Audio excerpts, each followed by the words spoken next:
Okay, good afternoon, everyone. I'm just going to start my video here.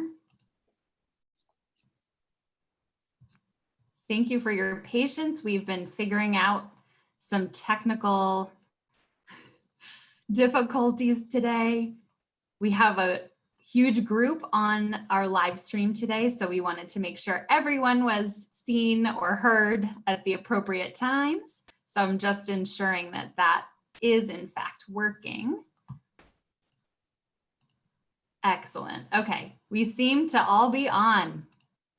Great. So good afternoon, everyone, and welcome to the Afternoon Bell. My name is Ellen Desmond, and I work in the Bureau of Student Wellness at the New Hampshire Department of Education. Our team has been bringing you live streams on YouTube Mondays, Tuesdays, Thursdays, and Fridays at 3 p.m. for the Afternoon Bell, which is our opportunity to discuss issues with and provide supports to New Hampshire educators, families, and the community at large while New Hampshire learns remotely. You can find all of our live broadcasts as well as previously recorded sessions on our YouTube channel, which you are probably on right now. And we encourage you to follow us on Twitter at NH Schools and on Facebook at NH Student Wellness, where you can find live morning coffee chats weekdays at 9 a.m. and a wealth of other resources. The department is also updating our remote learning website, nhlearnsremotely.com, so check that out for info about remote instruction and supports. As always, please feel free to leave questions and comments for our presenters today in the chat box, and we'll make sure to connect you either during the presentation or offline. Our session today is entitled The Role of Language and Communication in Social Emotional Development for Students Who Are Deaf or Hard of Hearing. We know that students are empowered when they are a part of the social context of the classroom. Social language and communication is often difficult for students who are deaf or hard of hearing because they miss incidental information like conversational tones and cues, fast-paced dialogue, or unfamiliar word use. So our presenters today, Karen Hopkins, Cheryl Johnson, and Anna Paulson, are all from All Together Now, and they're here to discuss how missing incidental information can impact social and emotional development. And they're going to provide us with some strategies to support students in social conversation. So Karen, Anna, and Cheryl, welcome, and welcome as well to Marisa Dastro, who will be providing interpreter services, and Denise Gracia, who is closed captioning this live stream. I'm going to go ahead and put the CART captioner link included in the chat here, and we will also post it to the Facebook event. And at this point, I will turn the presentation over to you, Karen, Anna, and Cheryl. Okay, hello everybody. I think we're going to have Cheryl share the screen.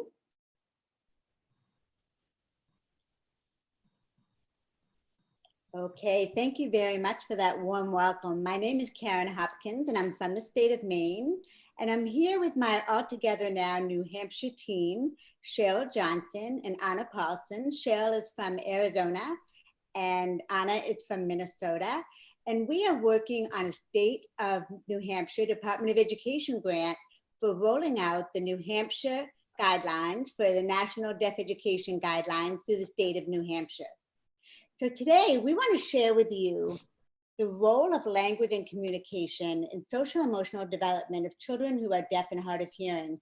But before we do that, we want to give a special thank you to the Department of Education, Mary Lane, and the Department of Wellness, Kelly Untitled and Ellen Desmond. Thank you so much for including us in this process and this presentation. We really look forward to working with you all and supporting deaf and hard of hearing children throughout the state of New Hampshire. So the infinity symbol that you're looking at represents complex interrelationship of various aspects of social emotional development. Self-awareness leads to social awareness, and social communication leads to social cognitive communication. Self-awareness leads to the concept of knowing who you are. And that's really important for growth. Self-awareness is the development of sense of self, self-concept, recognizing your own strengths and challenges, and recognizing your own values of self and others. This is really important before you move to social awareness. Social awareness is influence of personal experience on social experiences, understanding and empathizing with others. And the two are intertwined always in the growth of social emotional development of children. Now, looking at the development of self, who am I? Self-identity. Who am I as a person? What do I enjoy? What do I do? What are my hobbies? Who do I identify with? And for deaf and hard of hearing children, the deaf and hearing identity is crucial. Are we talking to our deaf children about identity? If we aren't, we should be, recognizing that deafness is not about the ears, it's about the whole child. Understanding the deaf part of the person. Is the person deaf? Is the person hard of hearing? Do they relate more with the deaf community or the hearing community? Speaking about identity with deaf and hard of hearing children is critical to their social emotional growth. Understanding that their development is not only about the audiogram that you read, not about the assessments, it's about the whole child, and understanding that they are children, they are people, just like everyone else.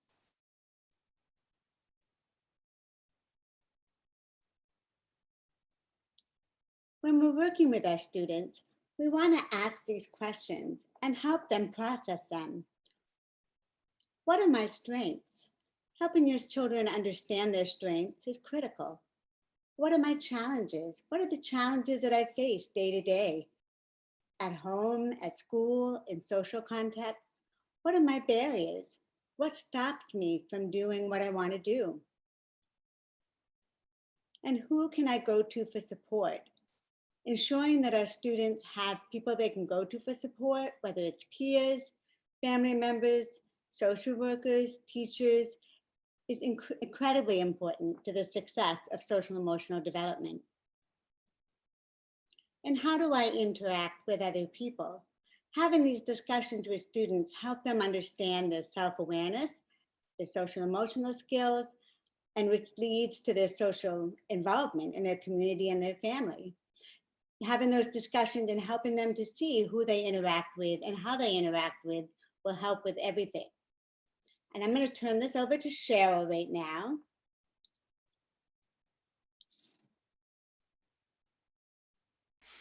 Hi, everyone. It's great to be here this afternoon with you. I want to share with you the work that comes from the Collaborative for Academic, Social, and Emotional Learning. The website here is on the slide. It's a great wealth of resources for all of us, and particularly as we focus on what's all involved in social emotional learning. So the wheel shows these various components of social and emotional learning.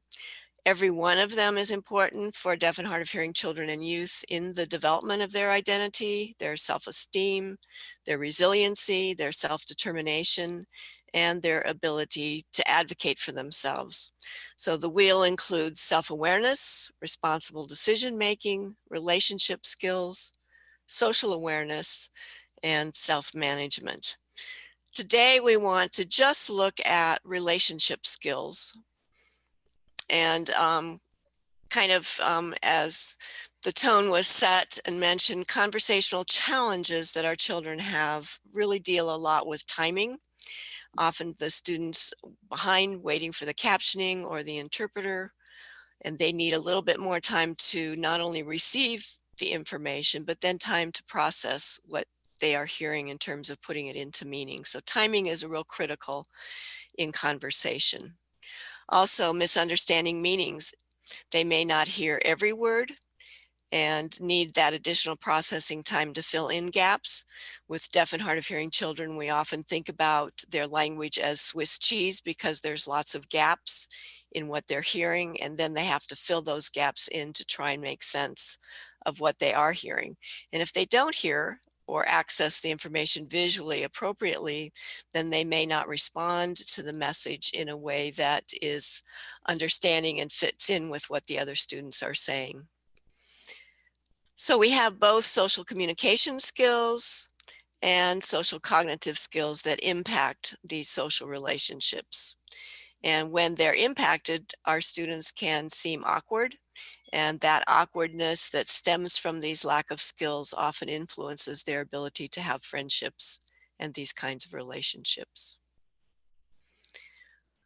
Looking at these skills a little more closely, social communication skills are often also considered as pragmatic language skills, so the use of language. They involve making sure that you're using appropriate social rules for greetings, how you enter a conversation, how do you exit a conversation, how you say thank you, how do you get somebody's attention when you want to speak. Oftentimes the wait time, the timing, all of those things really influence how these social communication skills and social conversational skills come together. Also impacts informal language, what they might do with their friends or family versus more formal language that would be used with a teacher or an employer.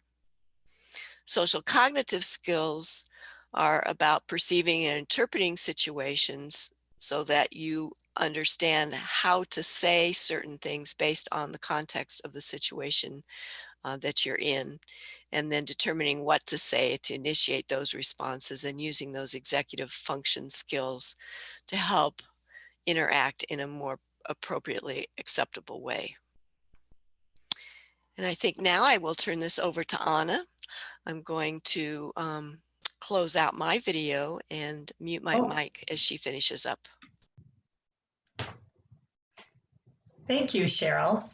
My role in this presentation is to share some strategies for both professionals and for parents. With students being called singulares, Gina Oliva from Alone in the Mainstream identifies our children as singulares, people who are in the mainstream, but who are deaf, hard of hearing, and so they are a single person in a mainstream situation. For teachers of students who are deaf, hard of hearing, it's our job to really bridge that gap from being part of the mainstream to being deaf, hard of hearing, and really knowing the context that they're in throughout. So teachers deaf, hard of hearing will teach children from birth all the way up to 21. And during that long period of time, there are definitely different pragmatic language skills that they need to learn along the way. For teachers, they will actually directly teach what could, for other children, be learned incidentally. A greeting when you're in elementary school could be very physical. It could be a wave or a nudge or a bump. It could be, of course, the greetings that we're used to, hello and how are you? As a child transitions to middle school, those greetings become more language-based, a lot more conversation and exchanges. And then as they get into high school, there's a distinguishing between a greeting of a friend and a greeting of a potential employer. So those skills all need to be directly taught. How to maintain a conversation by not only talking, but by stopping, pausing, listening. And how the tones of ending a conversation take place. Kind of that, well, it's been good to see you. It's been a great day. That ends a conversation. The conversational nuances can be taught through role playing, just really practicing with the student what a conversation looks like so that when they walk into an environment, they have some experience with those conversations. Another opportunity for sharing that pragmatic language exchange is to watch even situational comedies on TV and pausing and discussing what those conversations look like. And when the funny happens, when is that social nuance just off? That might trigger comedy, but not really be an appropriate social norm.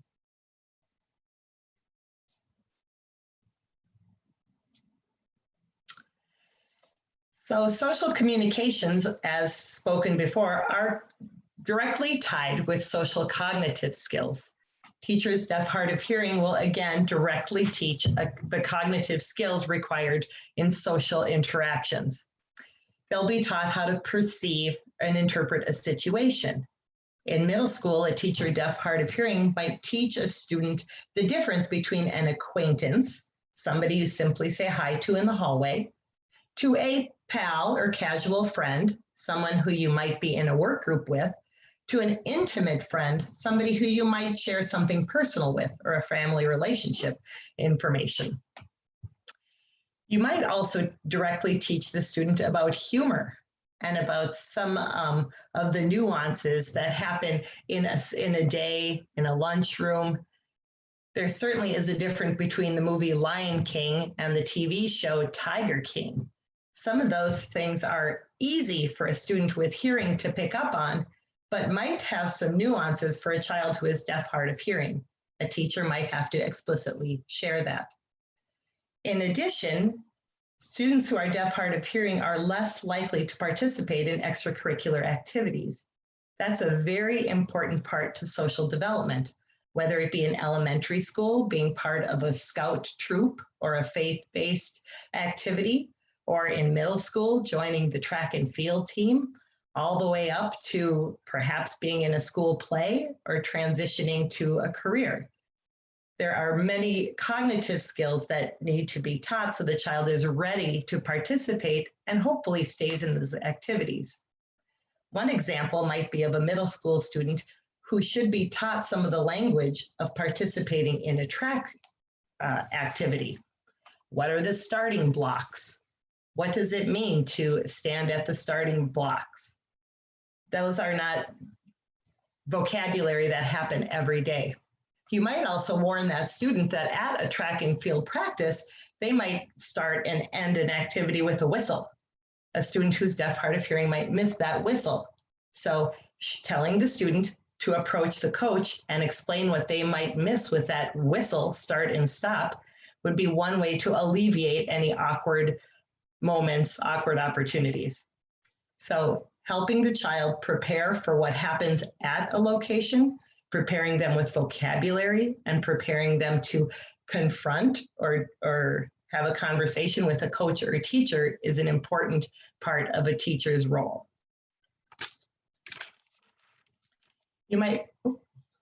So if you are in a classroom, or now we've moved on to remote learning, there are certain ways that you can help a social communication in a classroom or remote learning situation.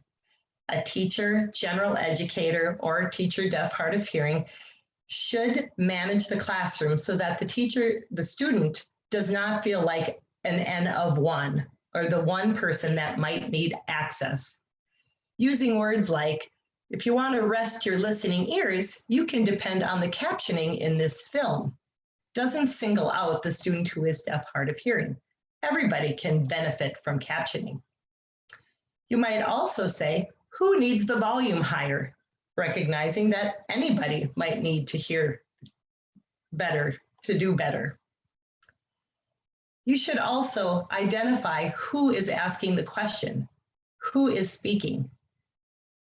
Call out the child that is asking the question, and again, repeat their question in case the question was not caught by the child who is deaf, hard of hearing.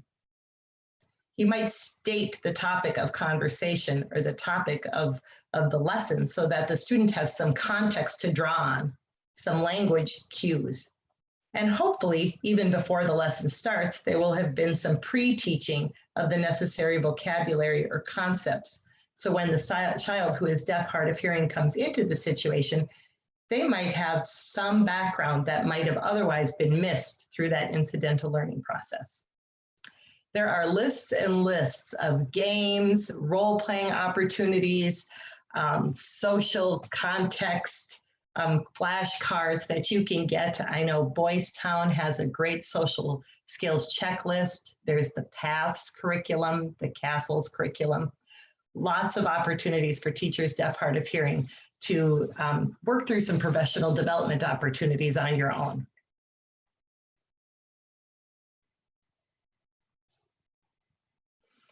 Of course, this was just a quick touch on social emotional support and social emotional development.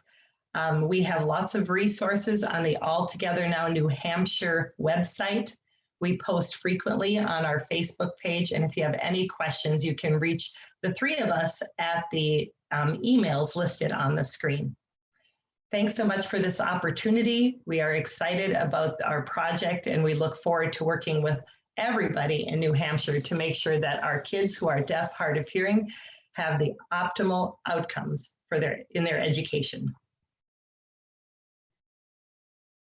Thank you so much. I'm just going to switch over here so we can be seen and we can have a few questions and comments informally if that works for everyone. Let me just ensure that we're all together now. Pardon the pun. Okay, excellent. I think we're all here now. Well, thank you so much. This is really wonderful. I really appreciate your emphasis on the universal design for learning supports, and I can absolutely appreciate and understand not, a student who is deaf or hard of hearing not wanting to be singled out, and how the supports that we're offering that student really should be standard for all students. So I appreciate that emphasis, and certainly would encourage those families who are new to the term UDL or Universal Design for Learning to check out some of the resources that we have on the New Hampshire Department of Education website, and maybe even do a little bit of research about that that framework to allow access for all, better access for all.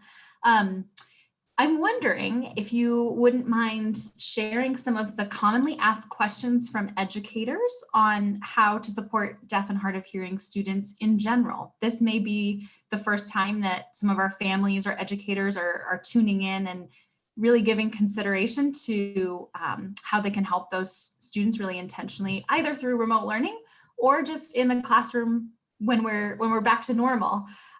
So I'm wondering if you could speak to some common questions that you get and how you typically respond.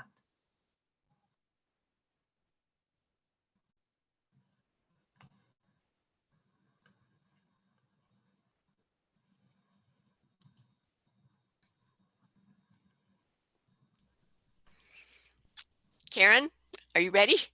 You want to respond? I wasn't sure who was going to chat. We get asked a lot about how to make sure children have access in the classroom. So that's really important to think about if you have a deaf or hard of hearing child, and understanding how they communicate. Are they a visual learner or an auditory learner? And sometimes both. For example, if a child uses an interpreter, if they really depend on their vision, then making sure the interpreter is part of every aspect of their education, and that they're provided that on the playground, in the cafeteria, as well as in all educational aspects of their day. And making sure the interpreter has access to the curriculum beforehand so that they can do some pre-reading and understand what the teacher is going to be teaching that day. That's really important. For our auditory learners, we want to make sure that they have access auditorily. And by that, we want to make sure their hearing assistive technology is working, that it's been checked every day. If they have remote technology, that the teacher is well versed in using that. And repeating and restating what children say in the classroom is another way to advocate for auditory learning for children and helping them be included in what's happening in the classroom. I don't know, Cheryl, Anna, do you have more to add on that from your perspective? This is Cheryl. I will just add that for kids who are deaf or hard of hearing, access is so critical, and you might think, oh, the lighting's not quite good, but it's good enough, or the background noise isn't too bad, it's good enough. But good enough isn't good enough when you are filling in constantly what you miss. And so I just want to emphasize how important good, clear, full access is. That part access is just not good enough. It needs to be followed. And we have lots of suggestions about how to make sure that happens.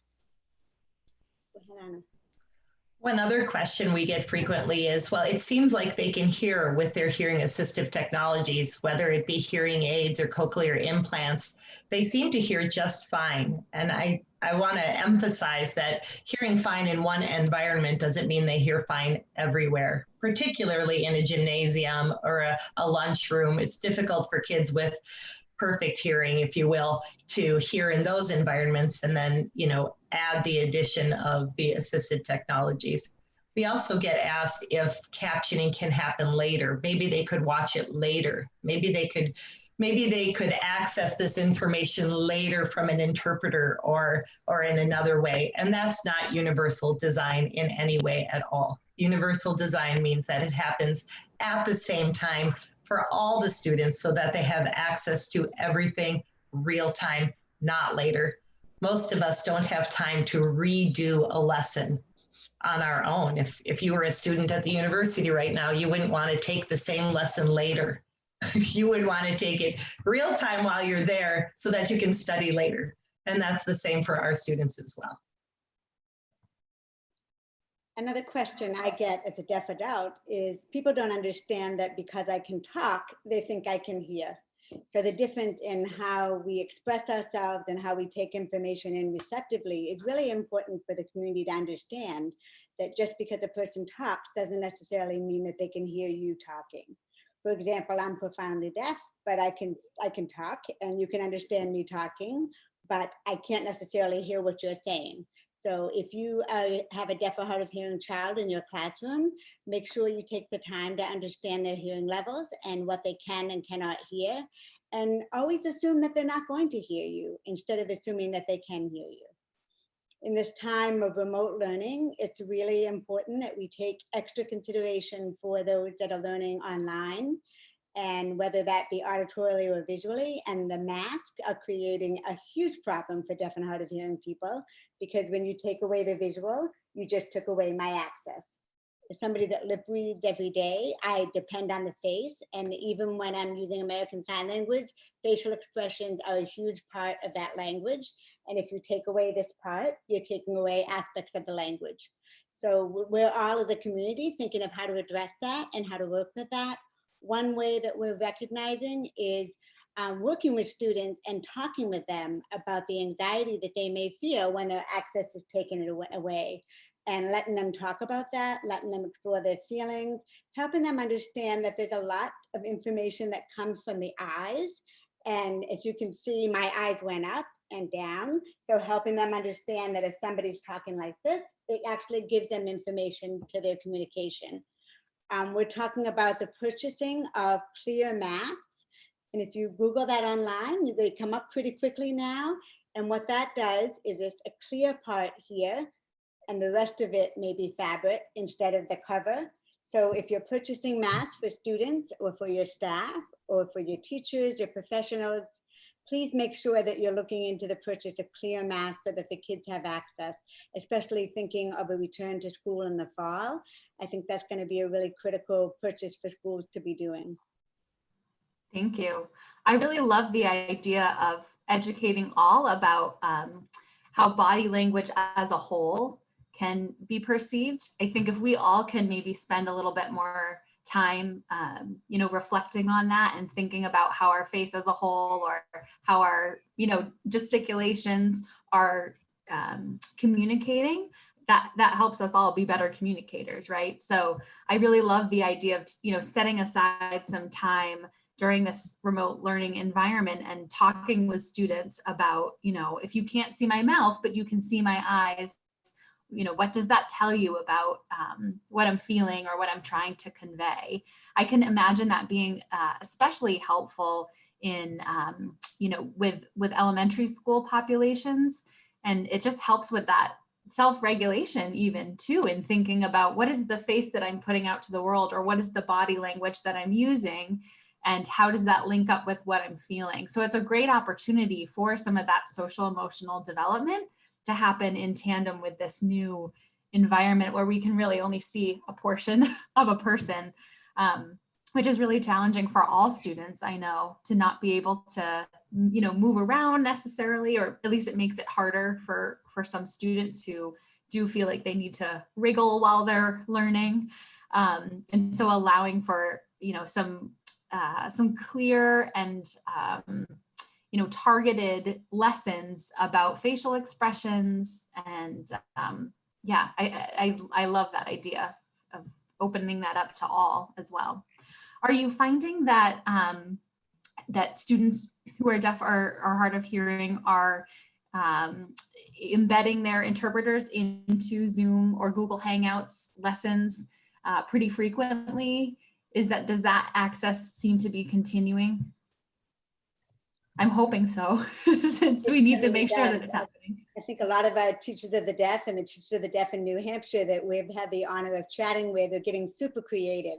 You have some fabulous teachers of the deaf in New Hampshire, and they're using platforms such as Loom, L-O-O-M, to embed the interpreter into their Google chat rooms, into their Loom, into their Zoom sessions, into their YouTube sessions, and they're really doing a great job of doing that. Excellent. That's great. I'm going to make sure we put all of those resources in the chat so folks who are interested can go back and learn from all the resources that you're sharing. So this is Anna. We actually have a lot of remote teacher resources on our Altogether Now website as well. So if you want to add that to your chat, I think that would be an easier way for people to go ahead and access some of our resources. Excellent. One other thing that I'd like to mention is, captioning is good for all. So I realize that there's been a lot of resistance through the years to take that extra step to find a caption film or to create a caption film. And when the flipped classroom became a popular method for teaching, that captioning of your own lectures became cumbersome. And I would agree. We've had some districts that we've heard about in other states where they've used their National Honor Society students who want to get their National Honor Society hours. But high school students, they like to do it in the middle of the night. So they will upload their teacher lectures and allow the National Honor Society students to do the captioning for hours. And so they get their hours of service, we get our caption films, and everybody benefits. So I'm just so impressed by how you can really use the resources in your school, like your students, to make sure that everybody has access. Absolutely. That's great.